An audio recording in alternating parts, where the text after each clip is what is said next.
जावेद उस्मान बिजारानी की रिपोर्ट मूजिब गौसपुर लग मार्ख वट इंडस हाईवे ते बिन मोटरसाइकिलन में आमो सामो टक्कर थी पियो। टक्कर के नतीजे में गोठ लग गुलाम मोहम्मद बिजारानी वासी मोहम्मद आलम बिजारानी संदस पुट मुश्ताक बिजारानी ए गोठ मीर वाहिद बख्श खान बिजारानी वासी याकूब मीरानी शदीद जख्मी थी पिया।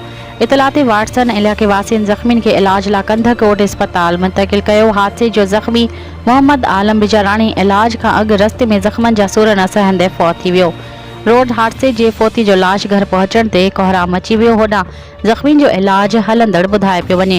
हादसे जो फोती मोहम्मद आलम बिजारानी पंहिंजे पुट मुश्ताक बिजारानी समेत मोटरसाइकिल ज़रिए गौसपुर खां ॻोठ अची रहियो हो त मारक भइयो वटि इंडस हाईवे ते हादसो पेश आयो। वाक़ई सबब इलाके में सोग वारी सूरताल आहे। फोतीअ जी सुभाणे अबाणी ॻोठ में जनाज़ा निमाज़ बाद तदफीन कई वेंदी। हर वक़्तु आगाह रहण लाइ ॾिसंदा रहो JTN वेब न्यूज़।